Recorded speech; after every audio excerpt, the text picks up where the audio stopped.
හොඳයි සුබ දවසක් ඒ වගේ ප්‍රාර්ථනා කරනවා අදත් SLM YouTube නාලිකාවත් එක්ක මේ වෙලාවේ සම්බන්ධ වෙලා ඉන්න සියලුම දෙනාට.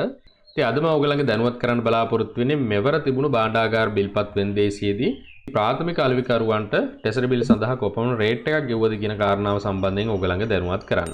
රයිට් ඔබට මෙතනින් පේනවා දින 90කින් කල්පිරන භාණ්ඩාගාර බිල්පත් සඳහා මෙවර වෙන්දේසියේදී 33.14ක ඉහළ රේට් එකක් ලැබුණා. ඉතින් මෙවර වෙන්දේසිය දකින්න පුළුවන් විශේෂත්වය තමයි මේක තීනවටත් වඩා තව පොඩ්ඩක් රේට් එක වැඩි වෙලා තියෙනවා. එතකොට 33.14ක රේට් එකක් දැන් ප්‍රාථමික අලෙවිකරුවන්ට මහ බැංකුවෙන් ගෙවලා තියෙනවා.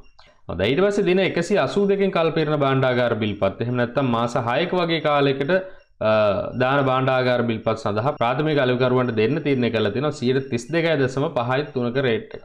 ඉතින් කලින් සතිය අතරත් එක බලනකොට ඒකේ රේට් එකත් හැබැයි වෙනසක් සිදු වෙලා නැහැ. ඒ විදිහටම පවතීගෙන ඇවිල්ලා තියෙනවා. රයිට් ඒ වගේම තමයි දින 364න් එහෙම නැත්නම් අවුරුද්දකින් කල්පිරන භාණ්ඩාගාර බිල්පත් සඳහා රේට් එකේ පොඩි අඩුවීමක් තියෙනවා 0.03ක වගේ දැන් ගෙවන්නේ 29.5ක රේට් එකක්.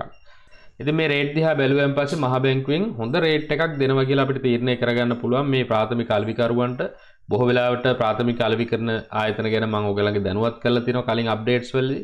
ඒ ඔබට පුළුවන් මේ ප්‍රාථමික අලෙවිකරුවෙකුගේ හරහා මේ භාණ්ඩාගාර බිල්පත් මිලදී ගන්න. මොකද අපිට ඍජුවම මේ ඔක්ෂන් එකකට සහභාගී වෙලා භාණ්ඩාගාර බිල්පත් මිලදී ගැනීමට ඇති අවකාශය ඉතාමත් අඩු නිසා.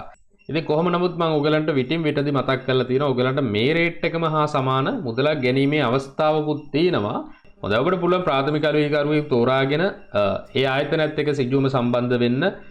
මම ලක්ෂ 50කට වඩා වැඩි මුදල් ප්‍රමාණයක් දාන්න කැමතියි මේ ටෙසරි බිල් වල දෙන්න පුළුවන් උපරිම රේට් එක කීයද කියලා ඔබට පුළුවන් මේ හා සම්බන්ධ ඒ ආයතනෙත් එක්ක කතා කරන්න.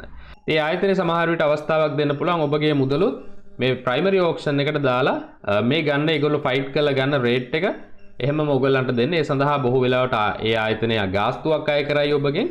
එහෙම නැත්නම් ඒගොල්ලෝ ගාස්තුවක් අඩු කරලා ඔයගලන්ට මීට වඩා පොඩි අඩු රේට් එකක් ලබා දීමේ හැකියාවකුත් තියෙනවා. ඉතින් එහෙම අවස්ථාවකුත් තියෙනවා ටිකක් ලොකු මුදලක් මේ ටෙසරි බිල් වල ඉන්වෙස්ට් කරනවා නම් ප්‍රයිමරි ඩීලර් ආයතනයක් හරහා.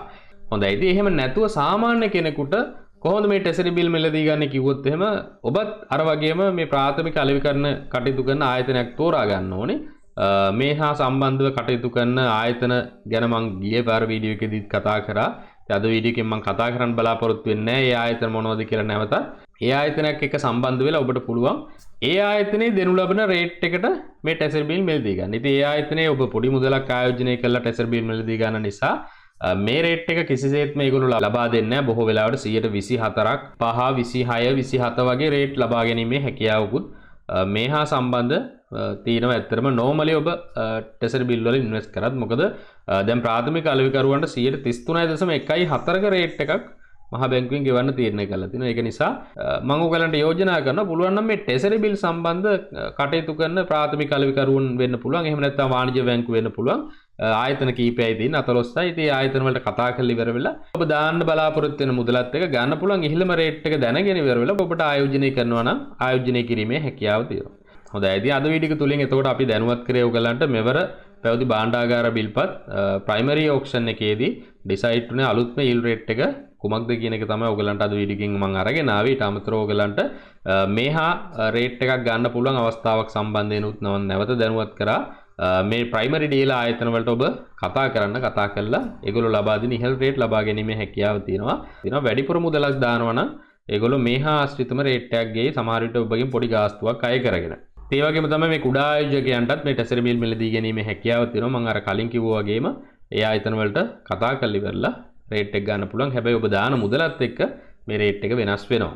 හොඳයි. එහෙනම් අද මම මේ වීඩියෝ එක අවසන් කරනවා. නැවත තවත් අලුත් වීඩියෝ එකකින් ඔයගලගේ දැනුවත් කිරීමේ බලාපොරොත්තු වෙනවා. එහෙනම් හැම දිනෙකටම සුබ දවසක් වේවා කියලා ප්‍රාර්ථනා කරනවා.